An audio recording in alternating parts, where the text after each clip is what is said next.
siang, saya Faradina Walajuro dengan NIM A401211037. Jadi di sini saya akan menjelaskan bagaimana pengembangan tugas praktek saya, yaitu pembuatan yogurt dengan varian rasa buah, buah naga. Nah, sebelum itu susu fermentasi adalah salah satu bentuk diversifikasi minuman berbahan baku susu dan sudah dikenal sejak ribuan tahun lalu. Nah, kemudian susu ini merupakan produk tradisional yang terus berkembang sejalan dengan perkembangan ilmu dan teknologi. Nah, konsumsi produk fermentasi susu terus meningkat. Hal ini menunjukkan bahwa produk fermentasi susu merupakan bagian yang penting dalam konsumsi makanan bagi manusia dari berbagai negara, bangsa dan maupun di seluruh dunia.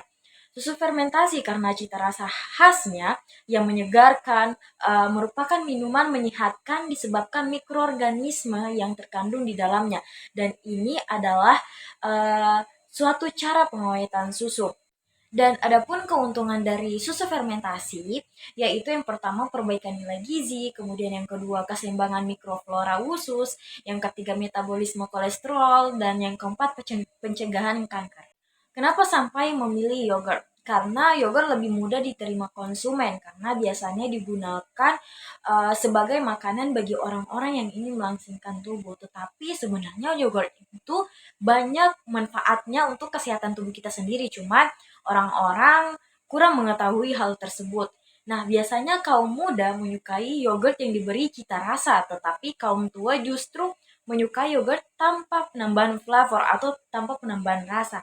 Nah, dalam kehidupan sehari-hari, yogurt dikonsumsi pada waktu senggang setelah makan, pada acara pesta, maupun sebagai konsumsi bagi orang dengan diet tertentu.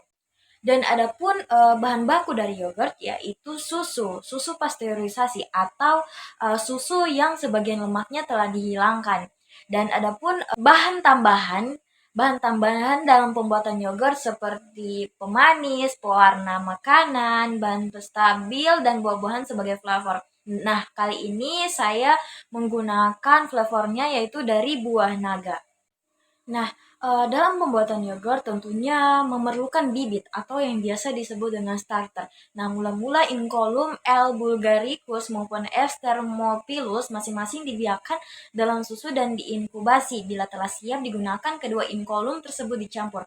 Nah, kali ini saya menggunakan bibit dari yogurt yang sudah telah difermentasi. Ya, yaitu yogurt Biocool plain atau yogurt Biocool tanpa rasa.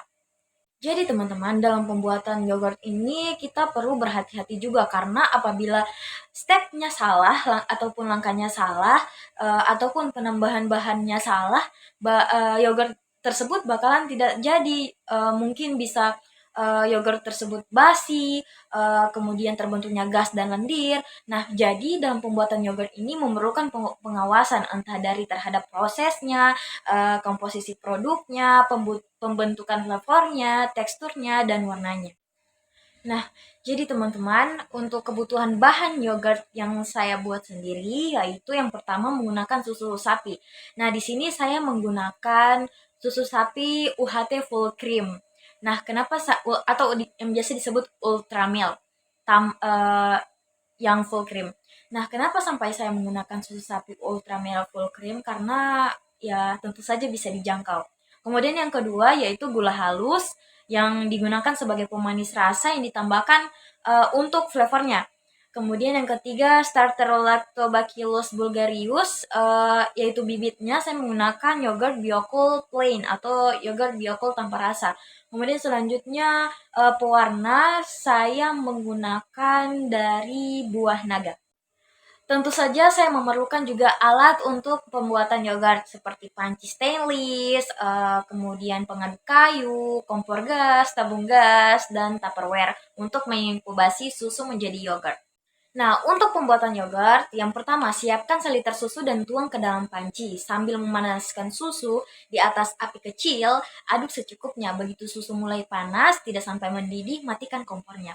Kemudian yang kedua pendinginan, yang dimana selesai perebusan, susu dihomogenisasi dan didinginkan hingga suhu mencapai 40-45 derajat Celcius. Pada saat pendinginan ini ditambahkan Biocool plain. Saya menggunakan sebanyak 80 ml. Nah, kemudian yang ketiga yaitu penginkulasian, yang dimana dari menyiapkan bibit tadi kita masukkan ke dalam susu tadi yang telah didinginkan, kemudian diaduk secara rata. Nah, pencampuran bibit tadi dengan susu harus merata dan dilakukan secara bersih agar tidak tercemar oleh bakteri lain. Yang keempat yaitu pemeraman, di mana saya melakukan pemeraman selama 24 jam. Kenapa sampai memilih 24 jam? Karena uh, itu pada saat 24 jam yogurtnya sudah mengental. Yang ada dua hal yang harus dilakukan. Yang pertama langsung memakannya dengan sendok, kedua mengaduk gumpalannya hingga pecah menjadi cairan kental secara merata. Kemudian langkah yang kelima yaitu pasteurisasi, yang dimana untuk memperpanjang umur yogurt ini uh, harus dipasteurisasi karena dengan cara yaitu menyiapkan dandang berisi air, kemudian panaskan air hingga suhu 70 derajat Celcius kurang lebih, kemudian masukkan yogurt tadi yang telah jadi tadi dan biarkan selama 15 menit. Yogurt akan awet sampai 2 minggu. Yogurt yang belum akan dimakan harus disimpan ke dalam lemari pendingin atau biasa kita sebut dengan kulkas. Ini adalah yogurt yang telah difermentasi dan dipasteurisasi. Ini adalah hasil praktek saya. Dan adapun flavornya, penambah rasanya, saya menggunakan buah naga. Kemudian untuk cara pembuatannya, potong kecil-kecil buah naga, kemudian masukkan ke dalam panci dan tambahkan gula secukupnya sesuai selera kita masing-masing. Nah, mungkin pada saat memakan yogurt, taruh yogurt di gelas, kemudian tambahkan flavornya sebagai varian rasanya. Baik, mungkin itu saja penjelasan saya mengenai pengembangan tugas praktek saya, yaitu yogurt dengan varian rasa buah naga. Saya ucapkan terima kasih. Wassalamualaikum warahmatullahi wabarakatuh.